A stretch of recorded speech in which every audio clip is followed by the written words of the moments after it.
తెలుగుదేశంలో సీట్లు దక్కని నేతలు వైకాపాలో చేరుతున్నారు. తాజాగా కాకినాడ ఎంపీ తోట నరసింహం తన భార్యతో కలిసి జగన్ సమక్షంలో వైకాపా తీర్థం పుచ్చుకున్నారు. అనారోగ్యం కారణంగా ఈసారి పోటీ నుంచి తప్పుకున్న తోట నరసింహం తన భార్యకు జగ్గంపేట, కాకినాడ టికెట్లలో ఏదో ఒకటి ఇవ్వాలని చంద్రబాబును కోరారు. అక్కడ సిట్టింగ్ ఎమ్మెల్యేలు ఉండటంతో చంద్రబాబు అవకాశం ఇవ్వలేకపోయారు. ఈ పరిస్థితుల్లో తోట కుటుంబం వైకాపా గూటికి చేరింది. మరోవైపు పారిశ్రామికవేత్త పొట్లూరి వరప్రసాద్ కూడా జగన్ సమక్షంలో వైకాపా కండువా కప్పుకున్నారు. గత ఎన్నికల్లో విజయవాడ ఎంపీ సీటు కోసం ప్రయత్నించి భంగపడిన పీవీపీ ఈసారి వైకాపా తరపున అక్కడి నుంచే పోటీ చేస్తారని తెలుస్తోంది.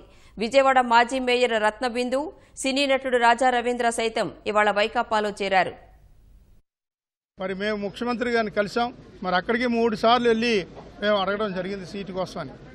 ఎందుకంటే ప్రజల కోసం పనిచేసేటువంటి మాకు మరి ఏదో రకమైనటువంటి అధికారిక పదవి ఉండాలి అనే ఉద్దేశంతో ఆ రకంగా మేము పోవడం జరిగింది.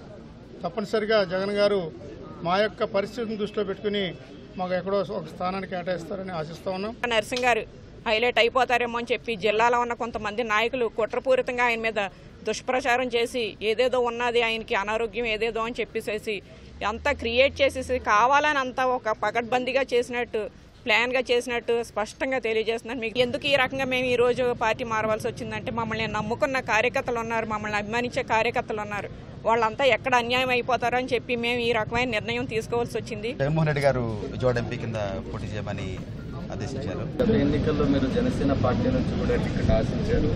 పవన్ కళ్యాణ్ రికమెండేషన్ కూడా చేయాలని కోరారు. కానీ ఇప్పుడు ఎందుకు జనసేన వైపు మీరు వెళ్లకుండా వైసీపీనే ఎన్నుకున్నారు? నేను గత 15 సంవత్సరాలుగా కన్సిస్టెంట్గా ఉంది అందరూ మిత్రులు జగన్మోహన్ రెడ్డి గారితో. ఫస్ట్ టైం నేను రాజకీయం పబ్లిక్ లైఫ్లోకి వస్తున్నాను. పబ్లిక్ లైఫ్లో ఫస్ట్ టైం వచ్చాను నేను. And this is what I have accepted and I willing to do. Jaganmohan Reddy గారు చెప్పారు క్యాపిటల్ రీజియన్ డెవలప్ చేస్తారు, డెవలప్మెంట్ కంటిన్యూ అవుతుంది. అది ఒక 5 ఏళ్ళు 10 ఏళ్ళు కాదండి, 25 year విజన్ అది.